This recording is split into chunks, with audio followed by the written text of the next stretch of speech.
তো এই যে প্রাণে পরশখানি দেওয়া, এটাই কি তুমি বলতে চাইছো এত সুন্দর? এই যে প্রাণে পরশটা দিলেই রসায়নটা তৈরি হয়, যেটা মানুষের যোগ তৈরি হচ্ছে, অর্থাৎ বন্ডিং তৈরি হচ্ছে।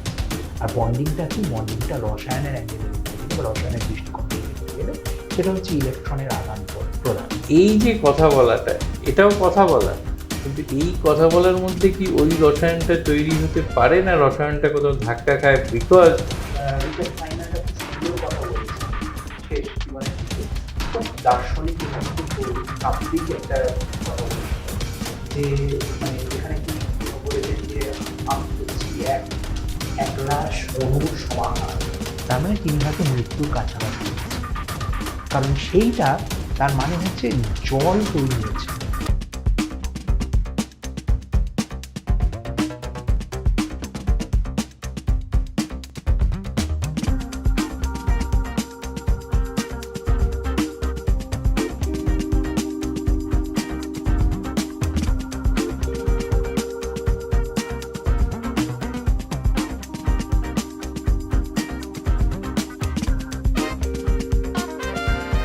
নমস্কার। আমরা বেশ কিছুদিন আগে একটা উদ্যোগ নিয়েছিলাম, তারপর একটু থমকে দাঁড়িয়েছিলাম কিছুদিনের জন্যে। উদ্দেশ্যটা ছিল খুবই সিম্পল, বিজ্ঞানকে একেবারে যাকে বলে জলবৎ তরলং, মানে সহজ করে সাবলীলভাবে যত বেশি সংখ্যক মানুষের কাছে পৌঁছে দেওয়া যায়, এবং বিজ্ঞানের সঙ্গে আমাদের এই দিন প্রতিদিনের জীবনের যে সম্পর্ক, নিগুড় সম্পর্ক, তাকে আরও বেশি করে কাছে আনা যায় মানুষের, এবং তাদের কাছে পৌঁছে দেওয়া যায় তার মানে ব্যাখ্যাটা আনা, যাতে একটা বিজ্ঞান মনস্কতা গড়ে ওঠে সামগ্রিকভাবে। তো আমরা প্রযুক্তি তক্ক গপ্প, যার মধ্যে যুক্তিতক্ক তো আছেই, প্রযুক্তিও আছে। আবার আমরা যাতে যেভাবে বলি যে হি ইজ এ প্রো, মানে তার একটা বিশেষজ্ঞ, সেই যুক্তিতক্কর ক্ষেত্রেও একজন প্রো, এরকম একজনকে আমরা খুঁজছিলাম। তো আমরা খুবই বলবো সৌভাগ্যবান যে আজকে আমরা আমাদের মধ্যে এই প্রযুক্তি তক্ক গপ্প বিভাগের নতুন করে শুরু করার জন্য যাকে আমরা পেয়েছি, প্রফেসর সৌম্যজিৎ রয়, প্রফেসর ডক্টর সৌম্যজিৎ রয়। উনি আইজার, যেটা দেশের অন্যতম একটা অগ্রণী প্রতিষ্ঠান, Indian institute of science education research, তার অধ্যাপক। তাছাড়াও উনি রয়্যাল সোসাইটি অফ কেমিস্ট্রি তার ফেলো মেম্বার। উনি আমেরিকান কেমিক্যাল সোসাইটি যে তার কাউন্সিল মেম্বার, যেটা খুবই প্রেস্টিজিয়াস ব্যাপার। আর আমাদের একেবারে ওয়েস্ট বেঙ্গলে ঘরের মধ্যে যদি দেখি, তাহলে academy of science and chemical science and কাউন্সিলে, উনি সেই কাউন্সিলেও আছেন আর কি। পরিচয়টা বড় হয়ে গেলে অনেক সময় মনে রাখা মুশকিল হয়, ওটা আমাদের বিজ্ঞানের ঘাটতি আর কি, স্মৃতিশক্তি বা মেমোরি। তো সেটা নিয়েও আমরা সুযোগ পেলে আলোচনায় আসবো। কিন্তু আজকে তোমাকে পেয়ে আমরা প্রথমেই যেটা আমার মাথায় ঢুকছে, যে এই যে ধরো কেমিস্ট্রি, যেটা তোমার একেবারে নিজস্ব বিষয়, কেমিস্ট্রিটার মধ্যে আপাতভাবে একটা অসম্ভব জটিলতা। মানে আমি আমার যখন ছাত্র জীবনের কথা মনে পড়ি, ওই কেমিস্ট্রির বা কেমিক্যাল সায়েন্স একটা ভাগ ছিল একটা সময় পর্যন্ত, তার ওই জটিল ইকুয়েশন মনে রাখা, এবং ওই যে সমীকরণগুলো তৈরি করা, কার সঙ্গে কী মিশলে কী তৈরি হচ্ছে, এটা সব কিছু নিয়ে একটা বেশ জটিলতা এবং ভয়ের ব্যাপার ছিল, যেটা না ছোঁয়াই ভালো। অথচ তুমি সেই বিষয়টা নিয়েই এতদিন ধরে চর্চা করে এই জায়গাটায় পৌঁছেছো। এই যে কেমিক্যালের একটা দিক, কেমিস্ট্রির একটা দিক, তার আর একটা দিক হচ্ছে খুব সামগ্রিকভাবে ধরলে বা আমরা যদি বৃহৎ অর্থে ধরি, তাহলে কিন্তু আমরা খুব কথায় কথায় বলি যে এর সঙ্গে ওর কেমিস্ট্রিটা দারুণ। মানে এই যে মানবিক সম্পর্ক, তার মধ্যেও একটা কোথাও না কোথাও রসায়ন, আমরা বাংলায় বলি এদের দুজনের মধ্যে রসায়নটা খুব ভালো।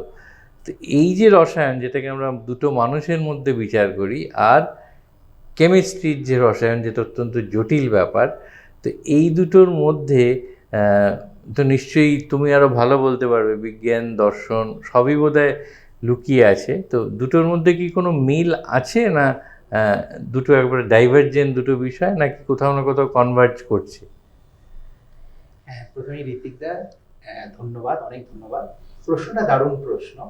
আসলে যদি আমরা সেইভাবে ধরো তোমার দেখি, তাহলে কেমিস্ট্রি বা রসায়নের সঙ্গে দর্শন যেরকম ভাবে জড়িয়ে আছে, সেরকম ভাবে এই যে মানুষের যে রসায়ন, সেটাও নানানভাবে জড়িয়ে আছে। এবার তার মধ্যে কিরকম ভাবে, কারণ ধরো রিচার্ড ফাইনম্যান একটা খুব সুন্দর কথা বলেছিলেন তিনি শেষ জীবনের দিকে, খুব দার্শনিক এবং খুব কাব্যিক একটা কথা বলেছিলেন, যে মানে যেখানে তিনি বলেছেন যে আমি হচ্ছি একরাশ অণুর সমাহার, যে তার মহাবিশ্বের দিকে অত্যন্ত তুচ্ছ নগণ্য একজন হিসেবে তাকিয়ে দেখছে একটা মহাবিশ্বের অসংখ্য কোটি কোটি সৃষ্টির মধ্যে একটা ছোট্ট সৃষ্টি, আর সেই বিষয়ের মধ্যে জড়িয়ে রয়েছে, অথচ সে হচ্ছে এক লক্ষ লক্ষ কোটি কোটি অণুর সমাহার। কাজেই বিস্ময়ের সঙ্গে বিস্ময়কে দেখা এবং বিস্ময়ের সঙ্গে বিস্ময়ের যে মাখামাখি, সেই আঙ্গিকটা ফাইনম্যানের ওই কথার মধ্যে ভীষণভাবে জড়িয়ে রয়েছে। কাজে এটা আমার ভীষণভাবে মনে হয় প্রাসঙ্গিক। এবার ধরো আমরা যদি নিজেদেরকে ভাবি, আমাদের মধ্যে ধরো প্রথম কথা হচ্ছে, যেমন আমরা কথা বলি না, আইস ব্রেকার। হ্যাঁ, এবার সেটা কি, মানে বেসিক্যালি মানে বরফ গলছে যেটাকে বলছে। হ্যাঁ, এবার সেখানেই যে কেমিস্ট্রিটা শুরু হয়, একটা মানুষের যে রসায়নটা শুরু হয়, সেটা আমরা কিভাবে দেখতে পারি। যেমন ধরো আমি এবার একদম তাত্ত্বিক দিক থেকে, রসায়নের তাত্ত্বিক কোণ থেকে, তাপগতিবিদ্যা বা থার্মোডাইনামিক্স এর অ্যাঙ্গেল থেকে দেখতে গেলে, যে অ্যাবসলিউট জিরো ছাড়া সবসময় যে অণুগুলোর মধ্যে একটা কম্পন হয়, একটা কাঁপতেই থাকে, এবং তাদের মধ্যে একটা শক্তির আদান প্রদান চলতেই থাকে। এবার যদি না সে অ্যাবসলিউট জিরোতে থাকে, অর্থাৎ সে যখন একটা সামান্য নর্মাল রুম টেম্পারেচার, অর্থাৎ এই ঘরের তাপমাত্রা যেটা, সেই তাপমাত্রায় যখন সে থাকে, তখন তার মধ্যে একটা শক্তির আদান প্রদান হয়, এবং সেই শক্তির আদান প্রদানের থেকেই কিন্তু তৈরি হয়েছে জীবন, তৈরি হয়েছে জীবনের যাবতীয় তাত্ত্বিকতা, যাবতীয় বাস্তবিকতা সব। আর সেখানে কয়েক ডিগ্রির এদিক ওদিক হয়ে গেলে কিন্তু সৃষ্টি ধ্বংস হয়ে যেতে পারে, এবং সেখানেও কিন্তু ওই কেমিস্ট্রি আছে। এবং সেই যে কেমিস্ট্রি বা যে রসায়নের যে আঙ্গিকটা ধরা আছে এই সুন্দর তাপমাত্রার রেঞ্জে, যেমন মনে করো জীবনের উদ্ভাবন হয়েছে শুধু তাপমাত্রাই নয়, অক্সিজেন। আজকে অক্সিজেন 20%তে জীবন দারুণভাবে উৎসারিত হয়, অথচ এটাই যদি 19% এগিয়ে পৌঁছয়, তাহলে আমি তুমি আজকে বসে কথা বলতে পারতাম। আবার যদি 21% চলে যায়, তাহলে দাবানল চলে যেত।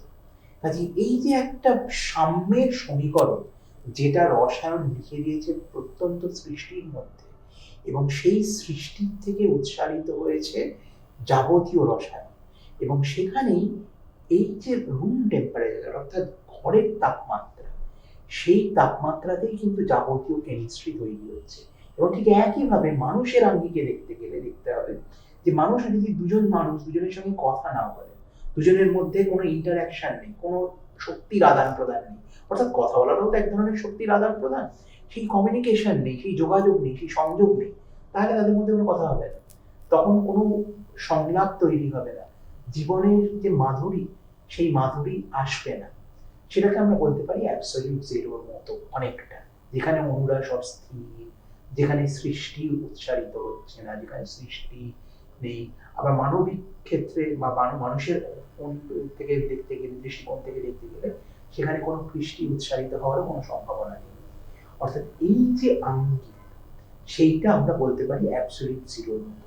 আবার যখন টেম্পারেচার, অর্থাৎ তাপমাত্রা যখন আস্তে আস্তে আস্তে আস্তে বাড়তে শুরু করছে, তখন মানুষে কথা বলার মতো অণুতে যে সংলাপ, সেই অনুর সংলাপও কিন্তু শুরু হচ্ছে। কারণ আমি যে এই কথাগুলো বলছি, এর মানে আমার মধ্যে, আমার শরীরের মধ্যেও কিন্তু অসংখ্য অণু, পরমাণু, অসংখ্য সিগন্যাল প্রসেসিং, সেগুলো সামগ্রিকভাবে চলছে, এবং সেটাও কিন্তু আসলে তার মাধ্যমে, যে কথাবার্তার মাধ্যমে আমরা যে কথা বলছি বা যে সংলাপ করছি, সেটাও কিন্তু কেমিস্ট্রির মাধ্যমেই প্রবাহিত হচ্ছে, রসায়নের মাধ্যমেই প্রবাহিত হচ্ছে। এবং সেইখানে আসছে আইস ব্রেকার, অর্থাৎ বরফ গলছে এবং অণুতে সংলাপ আসছে। মানুষেও ঠিক সেইভাবে কথার মাধ্যমে সেই তাপমাত্রা, সেই তাপগতিবিদ্যার অ্যাঙ্গেলে বলতে গেলে বা কোণ থেকে বলতে গেলে, সেখানেও একটা কথা শুরু হচ্ছে, একটা সংলাপ শুরু হচ্ছে, মানুষের যোগ তৈরি হচ্ছে, অর্থাৎ বন্ডিং তৈরি হচ্ছে।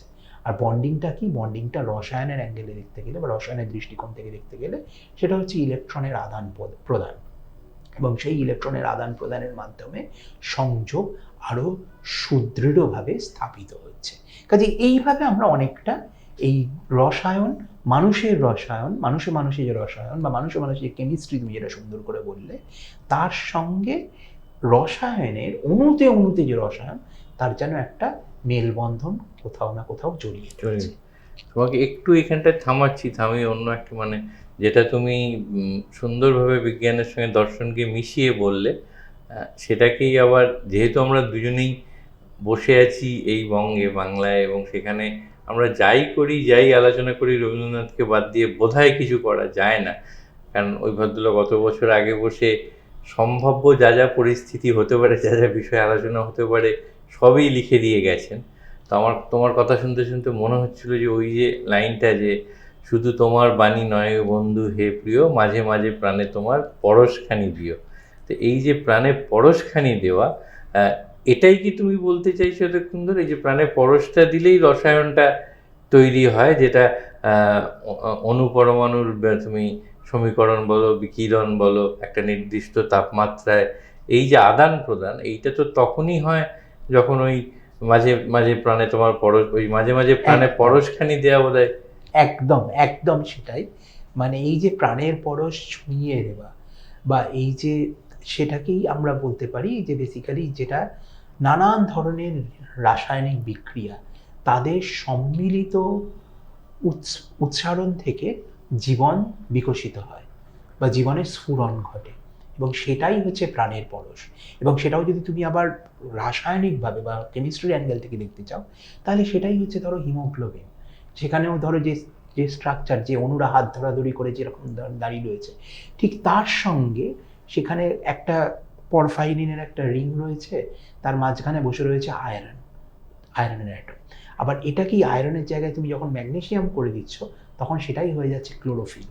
অর্থাৎ দেখো কি সুন্দরভাবে রবীন্দ্রনাথের কথাতেই বলতে গেলে, একদিকে সেই আলোর সংশ্লেষে সালোক সংশ্লেষ হচ্ছে, আবার অন্যদিকে সেই সালোক সংশ্লেষ থেকে সংজাত যে যা কিছু তৈরি হচ্ছে, অর্থাৎ গ্লুকোজ বলো বা অন্যান্য জিনিস, সেটাই আবার ভেঙে গিয়ে হচ্ছে কার্বন ডাইঅক্সাইড আর জল, তার মাধ্যমে সেটা শ্বাস প্রশ্বাসের মাধ্যমে সেটাই আবার শক্তি, যে শক্তিটা সূর্যের শক্তি যেটা ধরা রইল গ্লুকোজের মধ্যে, সেটাই ভেঙে, অর্থাৎ শর্করার মধ্যে, সেটাই ভেঙে গেল, কার্বোহাইড্রেটই ভেঙে গেল আবার কার্বন আর হাইড্রেট অর্থাৎ জলে।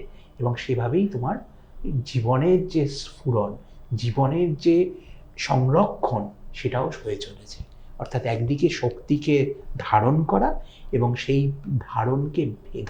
ধারণ করা শক্তিকে ভেঙে নতুন শক্তি দিয়ে জীবনকে ধারণ করা, এটাই হচ্ছে রসায়নের একটা অন্যতম সুন্দর সঙ্গীত। এবং সেই সঙ্গীতেই প্রাণের পরশ রবীন্দ্রনাথের কথায় ছুঁয়ে যাচ্ছে। আবার তুমি যে টেম্পারেচারের কথা বলছিলে, যে ঘরের স্বাভাবিক তাপমাত্রা, সেটা বোধহয় ওই আগুনের পরশমণি ছোঁয়া প্রাণের মধ্যে ওই টেম্পারেচারটা, যে তাপমাত্রা তুমি সুন্দরভাবে বলছিলে 21 ডিগ্রিতে গেলে কি হবে, 19 ডিগ্রিতে গেলে কি হবে, সেটারও একটা কোনো হয়তো ছোঁয়া বা কিছু একটা রিফ্লেকশন আছে। ঠিক এইখানটাতেই সালোক সংশ্লেষের কথা বললে, যে জীবনে সালোক সংশ্লেষের ভূমিকাটা খুবই অপরিসীমই বলতে পারো। আমার একটা ছোট্ট অ্যানেকডোট দিয়ে, তখন আমার একটু ছাদে বাগান টাগান করার শখ ছিল, তো বাড়ির ছাদে যেটা করেছিলাম, সেখানে একসময় আমার মেয়ে তখন অনেক ছোট, তো আমি জল দিতে উঠতাম, ও উঠতো। একটি গাছ টবে একটু প্রায় মৃতপ্রায় শুকিয়ে যেরকম হয় একটা বছর হয়ে গিয়েছিল, তো সে ওটা দেখে বলতো যে দেখ গাছটা প্রায় মরে যাওয়ার জোগাড় হয়েছে, মরে যাচ্ছে, এবার তুলে ফেলতে হবে। তো একদিন দুদিন জল দেওয়ার পরই হঠাৎ সেই গাছটাই আবার প্রাণবন্ত হয়ে, তো বললো বাবা কী করে, শুধু জল দিলে, আমরা শুধু জল না, ওই যে সূর্যের আলোটা পেলো ওপর থেকে, জলটা যে সালোক সংশ্লেষ, যেটাকে ফটোসিনথেসিস বলে, সেটা হওয়াতেই ও কিরম খিলখিলিয়ে উঠলো আর কি। তো খিলখিলিয়ে শব্দটা ওই বলেছিল ইনফ্যাক্ট, যে আমার আর অন্য তো কিছু দরকার নেই, ওরা কত সহজে শুধু আলো আর জলেই খুশি হয়ে ওঠে, আমাদের কত কি চাই আর কি। তো এই যে গাছের বা উদ্ভিদের সালোক সংশ্লেষ, তার মধ্যেও কিন্তু একটা লাইফ লেসন আছে, যে বোধহয় বাঁচতে বা বিকশিত হয়ে সালোক সংশ্লেষটাই জড়িত, খুব বেশি কিছু যে লাগে তা নয়। তো সেটার মধ্যেও একটা রসায়নই লুকিয়ে আছে যে ওই যে সালোক সংশ্লেষ প্রক্রিয়াটা, যেটার জন্য বেশি কিছু লাগছে না, আলো, জল, ক্লোরোফিল, এটা দিয়েই হয়ে যাচ্ছে আর কি। এই জায়গাটাতেই আমার নেক্সট প্রশ্ন, যেটা তোমার কাছে, বা প্রশ্ন বলবো না কারণ এটা আমরা আড্ডা দিতে বসেছি, মনের মধ্যে যেটা ঘুরপাক খাচ্ছে, ধরো আজকের একেবারে একটা টপিক্যাল বিষয় যদি আমরা ধরি, সবাই আমরা, মানে আমাদের ইন্ডিভিজুয়াল স্ক্রিন টাইম, যেটাকে আমরা ব্যাখ্যা করছি পজিটিভলি মি টাইম বলে, যে সবাই স্ক্রিনে, মোবাইল স্ক্রিনে কিছু না কিছু করছি, লোকের সঙ্গে লোকে কথা না বলে চ্যাট হচ্ছে, ফেসবুকে হচ্ছে, মেসেঞ্জারে হচ্ছে। তো এই যে কথা বলাটা, এটাও কথা বলা, কিন্তু এই কথা বলার মধ্যে কি ওই রসায়নটা তৈরি হতে পারে না? রসায়নটা কোথাও ধাক্কা খায়, বিকজ যেটা আমরা একটু আলোচনা করছিলাম যে এর মধ্যে বোধহয় সবসময় প্রাণের পরশটা থাকে না। এটাকে বৈজ্ঞানিকভাবে, বা যেহেতু তোমার কিছু বইয়ের লেখা আমি পড়ছিলাম, তার মধ্যে বিজ্ঞান যতটা আছে সবটা হয়তো আমাদের জন্য বোধগম্য হয় না অবিজ্ঞানের ছাত্রের জন্য, কিন্তু একটা দর্শন আছে, গভীর দর্শন বোধ আছে। সেই জন্য তোমার কাছে এই প্রশ্নটা, যে এই যে শুধু একটা স্ক্রিনে যোগাযোগ, এইটা থেকে যে রসায়নটা তৈরি হয়, সেই রসায়নটা কতটা এফেক্টিভ, বা এটা অ্যাকচুয়াল রসায়নটা তৈরি অ্যাট অল হয় কিনা? হ্যাঁ, এটাও খুব সুন্দর প্রশ্ন। এখন তুমি যদি দেখো, আজকের যেমন ধরো আমার ছেলেদের যে জেনারেশন, সেই জেনারেশনে তারা একটা সম্পূর্ণ অন্য জগতের মধ্যে দিয়ে নিজেদের মধ্যে যোগাযোগ সৃষ্টি করছে বা যোগাযোগ তৈরি করছে। এবার সেই যে রসায়নটা, যেমন ধরো আমার ছেলে খুব গেমিংয়ের মধ্যে আছে, খুব গেম খেলতে ভালোবাসে। এবার সে যখন গেম খেলছে, তখন সেই গেম খেলছে টিম নিয়ে। এবার সেই টিমের কাউকেই হয়তো সে চেনে না, এবং এমনও হয়েছে তার থেকে অনেক বড় বয়সের একজন খেলছে তার সঙ্গে। আমি তাকে বলতে যাওয়ায়, মানে আমার ছেলেকে বলতে যাওয়ায়, সে খুব বিরক্ত হলো, কারণ সে বলছে আমি তো তোমার বন্ধু নিয়ে কোনো কথা বলিনি, তুমি আমার বন্ধুকে নিয়ে কেন কথা বলতে। অর্থাৎ বন্ধুত্ব স্থাপিত হয়েছে খেলতে খেলতে, এবং সেখানেও কিন্তু তাদের বন্ধুত্বটা কীভাবে হচ্ছে, চ্যাট করে করে। অর্থাৎ তুমি যেরকম বললে স্ক্রিন টাইমে, স্ক্রিনের মধ্যে লিখে দিচ্ছে আমি এখন এই করছি, আমি এখন ওই করছি, সেইভাবে বন্ধুত্বটা স্থাপিত হচ্ছে। অর্থাৎ তুমি যদি সেইভাবে দেখো, তাহলে আমি বলবো আমাদের রসায়নের যে ডিএনএ, সেটা হচ্ছে অক্ষর, শব্দ, অর্থাৎ শব্দ ব্রহ্ম যেটা বলা হয়, সেখানে কিন্তু সেই শব্দের মধ্যে শব্দায়িত হচ্ছে জীবনের রসায়ন, এবং সেটাই প্রবাহিত হচ্ছে। অর্থাৎ আজকে যেরকম জায়গায় প্রযুক্তি গিয়ে দাঁড়িয়েছে, সেখানে হয়তো এমনও একটা সময় আসবে যখন হলোগ্রামের মাধ্যমে আমরা একজন আরেকজনের সঙ্গে ভালোভাবে কথা বলতে পারবো। আজকে যেটা খুব সীমিতভাবে প্রচারিত, সেটা হয়তো একসময় খুব স্ট্যান্ডার্ড হয়ে যাবে। যেমন আমরা যখন ছোট ছিলাম, তখন আমরা ভাবতেই পারতাম না যে ভিডিও চ্যাটের মাধ্যমে কথাবার্তা এত সুন্দরভাবে বলা যাবে। অর্থাৎ সেরকমভাবে যদি হলোগ্রামের মাধ্যমে কথা হয়, অথবা আরও পরের দিকে গেলে যদি ধরো তোমার নিউরনাল কানেকশানগুলো যদি সেইভাবে প্রতিষ্ঠিত হয়, তাহলে আমাদের ভাবনাগুলোই ইলেকট্রিক্যাল ইম্পালস হয়ে একে অন্যের মধ্যে প্রবাহিত হবে। অর্থাৎ শব্দের মাধ্যমে যে সংযোগ, সেই সংযোগ হয়তো তার আগে যেটা থাকে সেটা হচ্ছে ভাবনার শব্দায়ন, এবং এই ভাবনা বা চিন্তার শব্দায়ন সেটা আমাদের মনের মধ্যে হয়, হয়ে গিয়ে সেটা শব্দায়িত হয়, দিয়ে তারপর সেই শব্দায়িত প্রবাহ হয়, এবং সেই প্রবাহটা তোমার মধ্যে যখন গেল, তুমি সেটাকে ধারণ করলে, করে নিজের মতো করে আত্মবিশ্লেষণ করে তুমি সেটাকে বিশ্লেষ করে তারপর একটা মরফিজম হয়, অর্থাৎ মেলানো হয়, এবং সেই মেলানোর মাধ্যমে তখন তোমার চেনা যে ভাবনাটা, তার উপর তুমি একটা যেন শব্দের জামা পরিয়ে দিলে, দিয়ে তুমি আমার কথাটা বুঝতে পারলে।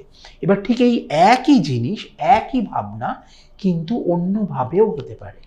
অর্থাৎ তুমি যে বলছো স্ক্রিনের মধ্যে লেখা, এবার সেই লেখাটার হয়তো আজকে যেমন SMS-এর যে ভাষা, সে ভাষা আমি বুঝতে পারি না, আমি বাঙালি, কিন্তু আমি আজকে অল্প বয়সী ছেলে মেয়েদের SMS-এর ভাষা আমি বুঝতে পারবো না।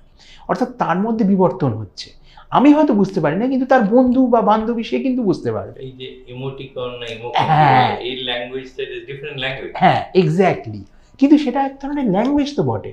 কাজেই সেইখানে তুমি যদি গ্রামার, যেমন চমস্কি যে কথাটা বলেছেন গ্রামার, এবার এই গ্রামারটা কিন্তু বেসিক্যালি মনের একটা সংগঠন, মননের সংগঠন, মনের থেকে বলা ভালো মননের সংগঠন, এবং তার মধ্যে তোমার ম্যাপিং হচ্ছে। সেই জন্য চমস্কিরই কথা একটা খুব সুন্দর অন ল্যাঙ্গুয়েজেস চমস্কি বলছেন, যে নোয়াম চমস্কি বলছেন যে যখন কোনো যখন কোনো উদ্বাস্তু নতুন জায়গায় গিয়ে শিশু সে নতুন শব্দ নতুন ভাবনা তুলছে, তখন সে অনেক সময় তার নিজের যে ভাষা সেটা ওই জায়গার ভাষার মধ্যে সংমিশ্রণ করে দিচ্ছে, এবং করে দিয়ে হয়তো গ্রামারে সে তার মধ্যে খুঁত থেকে যাচ্ছে, কিন্তু কথাটা যথেষ্টভাবেই বোঝা যাচ্ছে।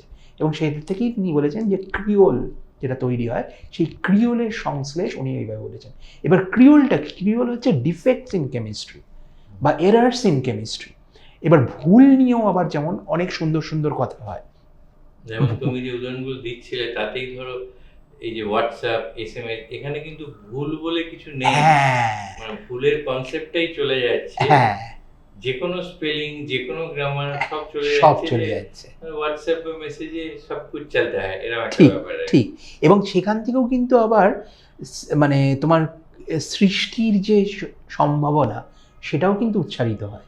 যেমন মনে করো ডিএনএ এর মধ্যে যখন কোনো এরার হয়, কপিং এরার, অর্থাৎ যখন যেটা সেটা তো টুকে চলে যায় বা সেই টোকার মধ্যে কোনো ছোট্ট ভুল হয়ে গেল, সেই কপিং এরারের মধ্যে দিয়ে যে জিনিসটা হয় সেটাই কিন্তু নতুনভাবে বিবর্তনকে এনে দেয়। সেটা নিয়ে আমরা পরে হয়তো কথা বলবো।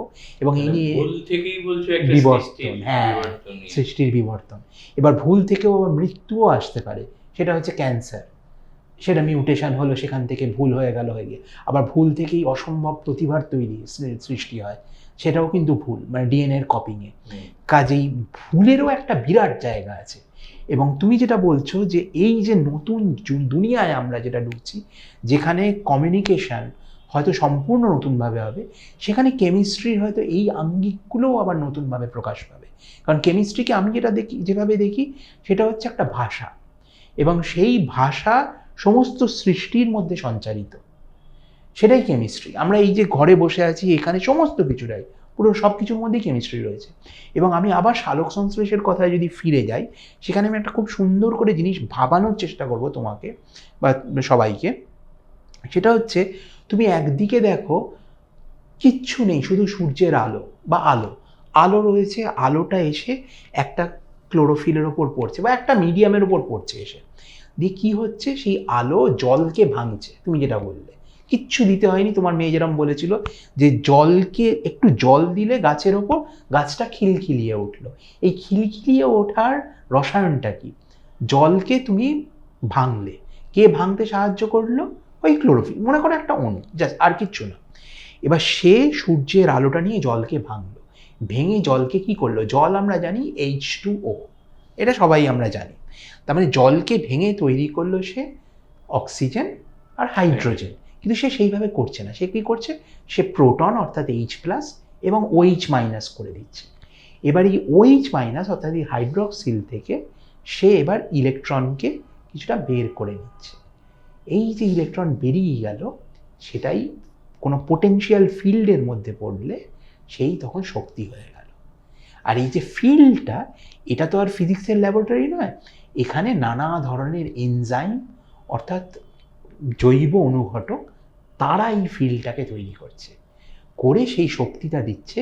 সেই শক্তিতে গাছ কিন্তু খিলখিলিয়ে উঠছে। এবার এটাকে নিয়ে যাচ্ছে, এটাকে অনেকটা একটা ছোট্ট পিঁপড়ের অনেকটা শক্তি দিয়ে মাটির মণ্ড তোলার মতো পাহাড়ের ওপর, সেইভাবে সে এনার্জিটাকে র্যাম্প আপ করছে, অর্থাৎ শক্তিটাকে তুলে এবার সেই শক্তিটাকে ধরে রাখলো। এইবার সেই শক্তি অর্থাৎ সেই ইলেকট্রন, সেইটা গিয়ে প্রোটনের মাথায় বসে হাইড্রাইড তৈরি করতে, অর্থাৎ H- তৈরি করছে। এরপর আসছে কার্বন ডাইঅক্সাইডের পালা। এই কার্বন ডাইঅক্সাইডের মধ্যে সেই শক্তিটা সঞ্চারিত হয়ে গিয়ে যেটা তৈরি হচ্ছে, সেটা হচ্ছে কার্বোহাইড্রেট, অর্থাৎ কার্বন এবং জল, এটাই মিলে গিয়ে হাত ধরাধরি করে শক্তি। সেটাই আমরা মানুষ হিসেবে যখন খাচ্ছি, সেই গ্লুকোজই খাই আর ভালো প্রোটিনই খাই, যাই করি সেগুলো পরবর্তীকালে হচ্ছে, সেখান থেকে সেগুলো ভেঙে আমরা শক্তি পাচ্ছি। অর্থাৎ কেউ যদি আমাকে জিজ্ঞেস করে, আমাদের একজন মাস্টারমশাই ছিলেন, তিনি খুব সুন্দরভাবে বলতেন যে আমি খেয়ে এসেছি, তার মানে কি? আমি এক গাদা ইলেকট্রন খেয়েছি। অর্থাৎ সেই ইলেকট্রন যে তৈরি হয়ে গেল এই ফিল্ডের মধ্যে দিয়ে চলার মধ্যে দিয়ে, সে কিন্তু শক্তি পাচ্ছে, এবং সেই শক্তি থেকেই যাবতীয় জীবন প্রবাহিত হচ্ছে। তার মানে তুমি এক্ষুনি যেটা বলছিলে, ব্যাখ্যা করলে বা আলোচনা করলে, মানে আমরা ধরো কোনো রোগ হলো বা অসুখ হলো, ডাক্তারের কাছে গেলাম, ওষুধ দিলাম। এই যে পুরো প্রক্রিয়াটা, এরা হচ্ছে জীববিজ্ঞান, অ্যানাটমি, প্রাণী এইসবের বিশেষজ্ঞ। কিন্তু আলটিমেটলি এরা যেটা দিচ্ছেন, প্রতিষেধকই বলো যাই বলো, ভেতরে গিয়ে যেটা হচ্ছে সেটা একটা রসায়ন, একটা কেমিক্যাল একদম রিয়াকশন। একদম কারণ ওই ভাঙাভাঙির একটা খেলা, ভাঙা গড়ার খেলা চলছে একদম। আর কি। ইলেকট্রন হোক, প্রোটন হোক, যেটাকে ভেঙে, অর্থাৎ ফার্মাসিউটিক্যালস হোক, অ্যানাটমি হোক, একদম। ডাক্তারি হোক, যেটা হচ্ছে ultimately it leads to বয়েলস down to একটা কেমিক্যাল রিয়াকশন। একদম এবং আমরা খাবার খেলে যেটা হজম আমরা বলি, এই যে মেটাবলিজম, এটার পেছনেও একটা রসায়নের খেলাই কিন্তু চলছে। পুরো। মানে আমি যদি ঠিক পুরো। বলে থাকি। একদমই ঠিক, একদমই ঠিক। মানে খাবারটা খেলাম, তার মানে এক গাদা ইলেকট্রন বেরোলো, সেই ইলেকট্রন এবার এনজাইমের ফিল্ডের মধ্যে দিয়ে গেল, অর্থাৎ ইলেকট্রন এনজাইমের একটা ক্ষেত্র মতো তৈরি হলো। আমি খুব সহজ করে বলছি, হয়তো ওভার সিম্পলিফাইও করছি কিছুটা। এবার তার মাধ্যমে শক্তি তৈরি হলো। এবার সেই শক্তিটা কিন্তু শ্বাস প্রশ্বাসের মধ্যেই তৈরি হচ্ছে। অর্থাৎ তুমি দেখবে ডাক্তাররা বলে থাকেন, তুমি যেহেতু ডাক্তারের কথা অবতারণা করলে তাই আমি বলছি, ডাক্তাররা বলে থাকেন যখন কারো ইউরিনেশন বন্ধ হয়ে যায় সেটা কিন্তু খুব ক্রিটিক্যাল, তার মানে তিনি হয়তো মৃত্যুর কাছাকাছি রয়েছে। কারণ সেইটা তার মানে হচ্ছে জল তৈরি হচ্ছে না, এবং জল কার প্রোডাক্ট? ওই কার্বোহাইড্রেটকে ভেঙে যে শক্তি হচ্ছে তার এন্ড প্রোডাক্ট কিন্তু জল, এনার্জি। অর্থাৎ সেই জল তৈরি হওয়া বন্ধ হয়ে যাওয়া মানে শ্বাস প্রশ্বাস করে যে তোমার শক্তিটা তৈরি হচ্ছে, সেই শক্তির সংশ্লেষ কোথাও হয়তো আটকে গেছে। এবং সেভাবেই মানে তুমি ডাক্তারি শাস্ত্রে, চিকিৎসা শাস্ত্রেও এই বেসিক কেমিস্ট্রি বা একদম প্রাথমিক যে রসায়ন, সেই ভাবনাটা কিন্তু জড়িয়ে রয়েছে। যেমন এই যে ক্রিয়েটিনিনের সমস্যা বলো, যার থেকে ইউরিনেশন বন্ধ হয়, জল তৈরি বন্ধ হয়, সেটাকে একটা ক্রিটিক্যাল সমস্যা হিসেবে ধরা হয়। That itself is a chemical reaction. একদম। এইটা থেকে তাহলে আরেকটা একটু আরো ব্রডলি চিন্তা করলে যেটা দেখা যাচ্ছে, যেটা আমাদেরই বাংলারই একজন পৃথিবী বিখ্যাত বিজ্ঞানী, যিনি হয়তো যতটা নাম হওয়া উচিত ছিল ততটা সেবা হয়নি, আচার্য সত্যেন্দ্রনাথ বসু। ওনার যে এই ঈশ্বর কণিকার যে কনসেপ্ট, সেটাও কিন্তু এই একটা মহা পরমাণুরই খেলা। এবং এই যে ঈশ্বরকে আমরা যদি অন্যভাবে না দেখে সর্বশক্তিমান যিনি এনার্জি তৈরি করেন এবং এই জীবিকা শক্তিটা, এটাকে চালিকা শক্তি যদি বলি, সেইটাকে চালু রাখেন, সেগুলো পরমাণুকে ভেঙে, সেই ব্যাখ্যাতেও আমরা পৌঁছতে পারি। সেটাও একটা রসায়ন, মানে পরমাণুকে ভেঙে তুমি যেটাকে বললে হাইড্রোজেন তৈরি করা, কার্বন ডাই অক্সাইড তৈরি করা, তার থেকে আবার জল এবং শক্তির যে প্রবাহ, অর্থাৎ এটাও একটা সাস্টেনেবিলিটি। এটাও যে চলছে বিকজ অফ দ্যাট ঈশ্বর কণিকাই বলো বা যে নামই দাও না কেন। একদম একদম। এবং এইখানে আরেকটুখানি আমরা হয়তো একটুখানি আলোচনাটা হয়তো একটু অন্যদিকে ঘুরে যাবে, কারণ তুমি ঈশ্বর কণিকা বা বোসনের অবতারণা করলে। এবার সেইখানে যেটা বলতে হয়, সেখানে আমি বলবো হয়তো পিরিয়ডিক টেবিলটা আরও বেশি রেলেভেন্ট, পর্যায় সারণী হয়তো আরও বেশি কাছের। তার কারণ হচ্ছে পর্যায় সারণী এই প্রসঙ্গে খুব সুন্দর একটা বই আছে ফ্রাঙ্ক হুইলচেকে, যিনি নোবেল লরিয়েট, তার একটা বই আছে লংিং ফর হারমোনিস। এবং সেখানে তিনি একটা সুন্দর কথা ব্যবহার করেছেন, যেটা আমার আজও মনে ধরে আছে, সেটা হচ্ছে কসমিক কুকিং। অর্থাৎ এই যে কসমিক কুকিং হচ্ছে, এইগুলো হচ্ছে নানা ধরনের প্রাথমিক যে কণা তারা তৈরি হচ্ছে, এবং তারা কিন্তু মানে প্রতিসমতার নিয়ম মেনে সজ্জায়িত হচ্ছে। এবং সেই যে সজ্জা, অর্থাৎ সেই যে প্রাথম্যের রন্ধন, প্রাথম্যের রান্না, সেই প্রাথম্যের রান্না থেকে কিন্তু তৈরি হচ্ছে সমস্ত মৌল। এবং সেটাই যখন বীণার তারের মতো সঙ্গীত হয়ে আসছে, সেটাই তখন আস্তে আস্তে সেজে গুজে হয়ে যাচ্ছে পর্যায় সারণী। প্রথম উৎসারিত হচ্ছে হাইড্রোজেন, তারপর আরও একটা ইলেকট্রন বা আরও একটা প্রোটন তুমি অ্যাড করলে সেটা হয়ে গেল হিলিয়াম, তারপরে তুমি অ্যাড করলে সেটা হয়ে গেল লিথিয়াম, তারপরের জন্য হলো বেরিলিয়াম, তারপর বোরন, কার্বন। এইভাবে পুরো পর্যায় সারণীটা সেজে যাচ্ছে। এবং সেখানে একটা করে অক্টেভ রয়েছে, ঠিক যেরকম সঙ্গীতের অক্টেভ, ঠিক সেরকমভাবে আটের ফেরে একটা করে সুন্দর যে ইলেকট্রনের বিন্যাস, সেইটা সুন্দরভাবে রয়েছে। এবং সেই ইলেকট্রনের বিন্যাস ঘুরে ফিরে আসছে, যার ফলে তুমি দেখতে পাবে যে লিথিয়ামের সঙ্গে সোডিয়ামের একটা সুন্দর সম্পর্ক রয়েছে, যেটা কেমিস্ট অর্থাৎ রসায়নবিদদের কাছে খুব কাছের। কারণ আমরা ওই পিরিয়ডিক টেবিলটা দেখে আমরা বলে দিতে পারি কিছু না জেনেও যে কোন মৌল কীরকম ধরনের ব্যবহার করবে এবং কোন মৌলের সঙ্গে কোন রকম বিক্রিয়া হবে এবং কিভাবে তারা রাসায়নিক বিক্রিয়া করে তারা একে অন্যের সঙ্গে মিলবে। এই যে কেমিস্ট্রি, সেই কেমিস্ট্রিটা কিন্তু ভীষণভাবেই আমাদের সমাজের কেমিস্ট্রির সঙ্গেও যুক্ত রয়েছে। কীরকমভাবে? যেমন মনে করো যেখানে খুব ক্ষুধায়িত মানুষজন রয়েছেন, তাদের মধ্যে প্রচুর শক্তি, প্রচুর এনার্জি, অথচ তাদের মধ্যে সেই সন্তোষের জায়গাটা হয়তো নেই, সন্তুষ্টির জায়গাটা হয়তো নেই, তারা বিক্ষুব্ধ। সেটা অনেকটা ওই পর্যায় সারণীর বাঁ দিকে hydrogen, lithium, sodium, potassium, rubidium এই গ্রুপের সঙ্গে রিলেটেড, কারণ তারা হচ্ছে হাইলি রিঅ্যাক্টিভ অ্যালকালি মেটাল, তাদেরকে তুমি সহজে রাখতে পারবে না, তারা খুব বিদ্রোহী, বিক্ষুব্ধ। আবার তুমি যদি একদম পর্যায় সারণীর ডান দিকে চলে যাও, সেটা হচ্ছে নোবেলিটি, অনেকটা আমাদের আলিপুর বা সল্টলেকের মতো, তারা ভীষণভাবে সন্তুষ্ট, অভিজাত, এবং তারা ভীষণভাবে সন্তুষ্ট। তাদেরকে তুমি সহজে কিছু করতে, মানে বিক্ষুব্ধ করতে বা তাদেরকে বিক্রিয়াশীল করতে, প্রতিক্রিয়াশীল করতে তুমি পারবে না। ঠিক সেরকমভাবে হিলিয়াম, নিয়ন, আর্গন, ক্রিপ্টন, জেনন, রেডন এইভাবে বসে রয়েছে। এই যে আমি যে সাজুজ্যটা টানলাম, এটা আমার সাজুজ্য না, এটা খুব সুন্দরভাবে বলেছেন পিটার অ্যাটকিন্স তার বই পিরিয়ডিক কিংডমে। যেহেতু কথাটা উঠলো তাই আমি এটা আজকে মানে তোমার সামনে তুলে ধরলাম। অর্থাৎ কসমিক কুকিং থেকে পিরিয়ডিক কিংডম, এইটা কিন্তু ওই সত্যেন বোসের, আচার্য সত্যেন্দ্রনাথ বোসের বোসন কণার, হ্যাঁ, এই কথার আঙ্গিক থেকে টেনে আনা যায়। দারুণ দারুণ ব্যাখ্যা দিয়েছো। যেটা মনে হচ্ছিল আমার শুনতে, যে তাহলে এই যে ধরো আমরা অনেক সময় ভাবি যে মানুষের মন, এটাকে আমি দেখতে পাচ্ছি না, তো অনেকেই যে মনের জন্য ট্রিটমেন্টে যান, ইয়ে খান, এটা কি করে সম্ভব? কারণ তোমার মনে কি হচ্ছে আমি জানতে পারছি না, আমার মনে কি হচ্ছে তুমি জানতে পারছো না, অথচ একেবারে নিরন্তর কিছু না কিছু মনের মধ্যে হয়ে যাচ্ছে। এইগুলো কিন্তু একদিক থেকে দেখতে গেলে একটা কেমিক্যাল রিয়াকশন, এবং সেই কেমিক্যাল রিয়াকশনটাকে যদি কেমিক্যালি প্রপারলি অ্যাসেস করা যায়, জাজ করা যায়, তাহলে তার কিছু সম্ভাবনা। আমি যদি, তুমি যেরকম ওই বললে প্রতিক্রিয়াশীল, তারাই যারা এই ডান দিকের এখানে রয়েছে শোষিত, একটা গ্রিভেন্স রয়েছে, হাঙ্গার রয়েছে। কমিউনিজমের যে মূল প্রতিপাদ্য, সেখানেও বলা আছে যে শোষিত লোক তারাই প্রতিক্রিয়াশীল।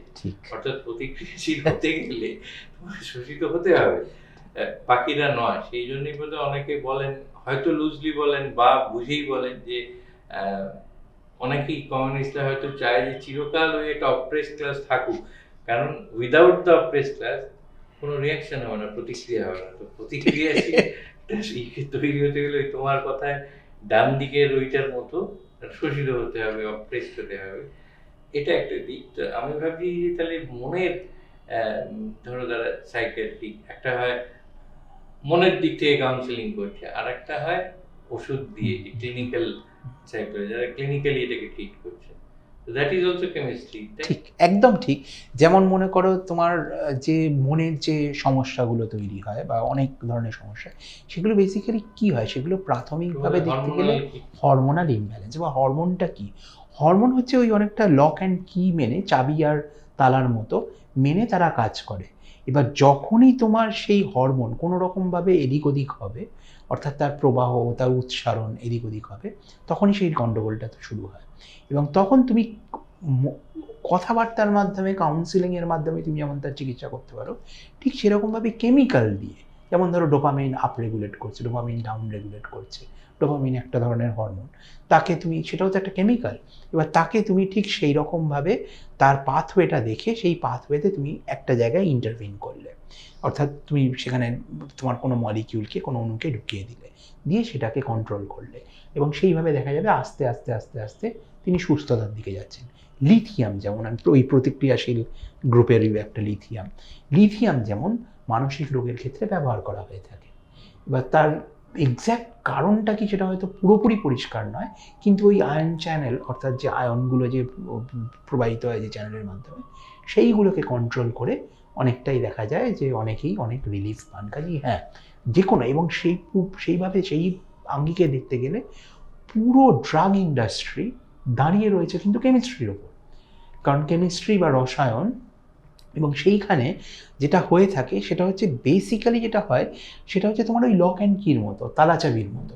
সেখানে একটা অণু আর একটা অণুর জায়গায় প্রোটিনের একটা রিসেপ্টারে গিয়ে একটা চাবির মতো একটা অণু গিয়ে ধাক্কা মারলো, দিয়ে এবার সে সেই রকম তার মতো করে কাজ করলো বা করলো না। এবার যখনই এটা কোনো কোষ বা কোনো কোনো ব্যাকটেরিয়া বা ভাইরাস করে তখনই আমরা অসুস্থ হয়ে পড়ি। আবার তাকে সারানোর জন্য আমরা যখন তখন ওষুধ দিই তখন সেই ওষুধে সে আবার সুস্থ হয়ে ওঠে। অর্থাৎ তখন সেই টি সেল আমাদের শরীরে যে রয়েছে সে তখন একভাবে বিক্রিয়া করে করে তাকে সুস্থ করে দেয়, ব্যাকটেরিয়াকে মেরে দেয়, আবার ব্যাকটেরিয়াকে পোষ মানিয়ে নেয়, তাও বলা যেতে পারে। অর্থাৎ গুড ব্যাকটেরিয়া, ব্যাড ব্যাকটেরিয়া, এইসব। আবার ঠিক সেইভাবেই একইভাবে যখন হরমোনাল ইমব্যালেন্স হয়, এন্ডোক্রিনাল ইমব্যালেন্স হয়, তখন তাকে সারিয়ে দিয়ে এবং মনের যে সমস্যা সেগুলোরও সমাধান একইভাবে এসে থাকে।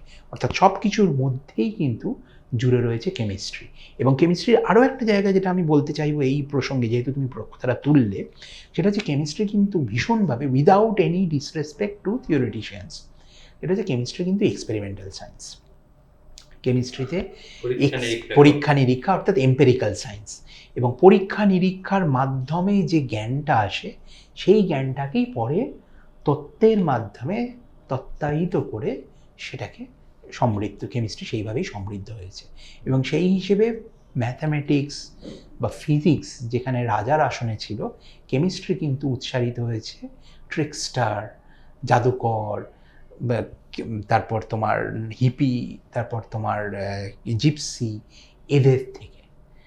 এবং সেইভাবেই কিন্তু কেমিস্ট্রির কাছে, কেমিস্ট্রির জন্মলগ্ন হয়তো সেইভাবে মহিমান্বিত নয়, কিন্তু দেখতে গেলে তার মধ্যেও একটা মানে যেটাকে আমরা অভিজ্ঞতা লব্ধ জ্ঞান বলি, এম্পেরিক্যাল স্টাডিজ, সেইটা একটা ভীষণভাবে তার উৎসে রয়েছে।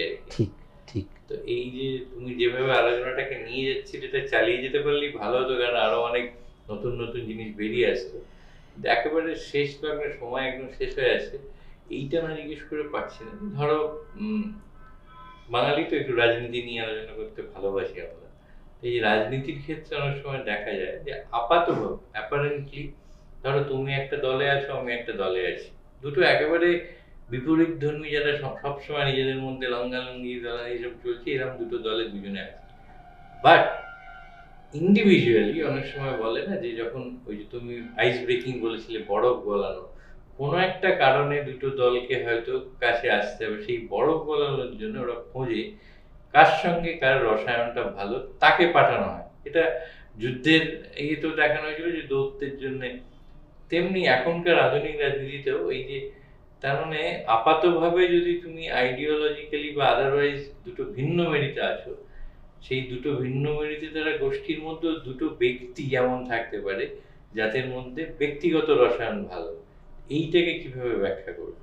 আচ্ছা, এটাও খুব দারুণ প্রশ্ন।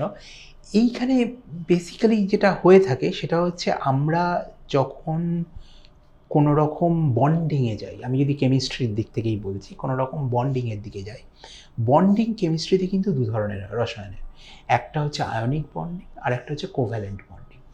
আয়নিক বন্ডিংটা অনেকটা ওই হঠাৎ করে মাথা গরম করে ইলেকট্রন আদান প্রদান হওয়ার মতো, সেরকম সাংঘাতিক শক্ত রকমভাবে হলো, হয়ে একটা শক্ত আয়নিক কম্পাউন্ড তৈরি হলো।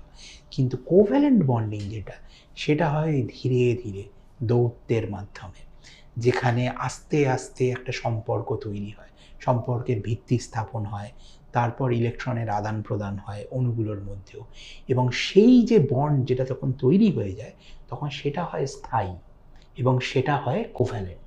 এবং সেই যে কোভ্যালেন্ট বন্ড, সেখান থেকেই কিন্তু জীবন সংশ্লেষ হয়েছে, সেখান থেকেই যাবতীয় সৃষ্টি উৎসারিত হয়েছে।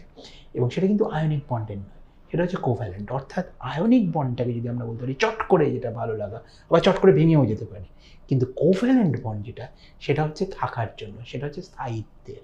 কাজেই এইরকম মানসিকতা বেসিক্যালি ঠিক একইভাবে মানুষের মধ্যেও রয়েছে। অর্থাৎ দুটো সম্পূর্ণ উল্টো মেরুর মানুষ হলেও তাদের মধ্যে হয়তো একটা সংশ্লেষ, একটা সংলাপের সংশ্লেষ প্রতিষ্ঠিত হতে পারে, যেটা হয়তো সঙ্গে সঙ্গে হবে না, কিন্তু রাজনীতিতেও যেরকমভাবে তুমি বললে আস্তে আস্তে আস্তে আস্তে সেটা তৈরি হয়। এবং সেই জায়গাটা যখন তৈরি হয়, সেটা ধরো আমাদের ক্ষেত্রে, মানুষের সমাজের ক্ষেত্রে সেটা হয়তো মিউচুয়াল রেসপেক্ট, অর্থাৎ একে অন্যের প্রতি শ্রদ্ধার থেকে, বা জ্ঞান থেকে, বা ব্যবহারের থেকে, বা তোমার কীরকম আত্মিকতা, অর্থাৎ কীরকম এক্সচেঞ্জ অফ আইডিয়াস হচ্ছে, সেখান থেকে উৎসারিত হতে পারে। এবং সেইভাবে যে বন্ধনটা তৈরি হয়, সেই বন্ধনটা কিন্তু হয় অনেক বেশি স্থায়ী এবং অনেক বেশি দিনের। এবং সেখান থেকেই কিন্তু এইভাবে কেমিস্ট্রির যদি দেখতে হয়, কেমিস্ট্রির ল্যাব, প্রকৃতির যে রসায়নাগার, সেটা কিন্তু কোটি কোটি বছরের পুরনো। এবং সেই রসায়নাগারে কিন্তু প্রকৃতি চিরকাল রিয়াকশান করে চলেছে, নানা ধরনের বিক্রিয়া চলেছে, সেগুলো হচ্ছে পরীক্ষা নিরীক্ষা। এবং সেই পরীক্ষা নিরীক্ষার থেকেই কিন্তু ওই যে বিভিন্ন, আপাত দৃষ্টিতে সোডিয়াম এবং জল, এদের দুজনের মধ্যে কোনোদিন কোনো কিছুই হতে পারে না, কারণ দুটো সম্পূর্ণ বিপরীত মেরু। সোডিয়ামকে জলে ফেললে দপ করে আগুন জ্বলে ওঠে, কিন্তু একেই আবার যখন ঠিকঠাক করে আস্তে আস্তে তুমি যদি ধারণ করতে পারো, তখন সোডিয়ামের আয়ন আর জলের থেকে হাইড্রক্সিল আয়নকে নিয়ে এসে তুমি তৈরি করতে পারো একটা ক্ষার। এবং সেই ক্ষারের মধ্যেই আবার তৈরি হতে পারে নতুন ধরনের জিনিস। এবং সেখানেই যদি একটু অ্যাসিড এসে মেলে, তখন সেটাই হয়ে গেল একটা সুন্দর রসায়নাগার, যার মধ্যে আস্তে আস্তে প্রোটিন এলো, আস্তে আস্তে ডিএনএ এলো, আরএনএ এলো, দিয়ে জীবন প্রতিষ্ঠিত হলো। কাজে আমি হয়তো আশা করব তোমার প্রশ্নটার উত্তর দিতে একদমই পেরেছি। ঠিক দিয়েছো। মানে জীবনটাই একটা পরীক্ষাগার বা ল্যাবরেটরি, যেখানে প্রতিনিয়ত নানান রকমের এই পরীক্ষা নিরীক্ষা হয়ে চলেছে। তুমি একেবারে শেষে যেটা বললে, যদিও এটা একেবারেই মানে পারিবারিক এবং তোমার ব্যক্তিগত পরিসরে যাচ্ছি, তার সবচেয়ে বড় উদাহরণ বোধহয় তুমি নিজে, যে একেবারে আমাদের এই বাংলা থেকে গিয়ে চীনের এক অধ্যাপিকাকে নিজের সুগৃহিণী বা ঘরণী করে নিয়ে এলে বাংলায়। দুটো একেবারে ভিন্ন সমাজ, ভিন্ন ভাষা, ভিন্ন ইয়ে, কিন্তু এই যে বললে জ্ঞান, আন্ডারস্ট্যান্ডিং, বোঝাপড়া, কোথাও না কোথাও হয়তো একটা অন্য লেভেলে একটা ম্যাচিং হয়েছে, যেখানেও একটা রাসায়নিক ক্রিয়া প্রতিক্রিয়া তৈরি হয়েছে, যেটা চিরস্থায়ী ইয়ের দিকে যায়, যেটা তুমি সুন্দরভাবে ব্যাখ্যা করলে। অসম্ভব ভালো লাগলো তোমার সঙ্গে আজকে কথা বলে, এবং যেভাবে সুন্দরভাবে সাবলীলভাবে তুমি বিজ্ঞানের একেবারে নিগূঢ় তত্ত্ব বা জটিল জিনিসকে ব্যাখ্যা করলে, আমি নিশ্চিত আমাদের দর্শকরাও অনেক কিছু বুঝতে পারবেন, এর থেকে অনেক কিছু শিখতে পারবেন। কারণ এই যেটা জীবনটা বললেন পরীক্ষাগার, যেখান থেকে প্রতিনিয়ত আমরা একটা পাঠ নিয়ে চলেছি, এবং একটা রাসায়নিক ক্রিয়া প্রতিক্রিয়া সমীকরণ প্রতিনিয়ত নিরন্তর হয়ে চলেছে আর কি। এই যে আমরা একটা ক্যামেরার মাধ্যমে আপনাদের সঙ্গে কথা বলছি, এটাও একটা রসায়ন তৈরি হওয়া ভিউয়ার্সদের সঙ্গে আমাদের। তো আমাদের এই সম্পর্কটাও চিরস্থায়ী হোক, এবং সেই চিরস্থায়ী হতে গেলে আপনাদেরও এনগেজ হতে হবে। ওই যোগাযোগটা একতরফা হয় না, দুতরফা হয়। আপনারা তাই দেখতে থাকুন, লাইক করুন, সাবস্ক্রাইব করুন হেডলাইন্স কলকাতা এবং হেডলাইন্স বিজনেস। নিশ্চয়ই আমাদের মধ্যে একটা চিরস্থায়ী এবং নিগুড় সম্পর্ক তৈরি হবে। আর এই যে রাসায়নিক ক্রিয়া প্রতিক্রিয়াটা যিনি এইভাবে সহজ সরলভাবে আমাদের কাছে ব্যাখ্যা করে গেলেন, সেই প্রফেসর ডক্টর সৌম্যজিৎ রায়কে অসংখ্য ধন্যবাদ আজকে আমাদের সঙ্গে এসে এত সুন্দরভাবে পুরো ব্যাপারটাকে ব্যাখ্যা করে দেওয়ার জন্য। কিন্তু এখানেই আমরা থামছি না, এটা জাস্ট চলার শুরু।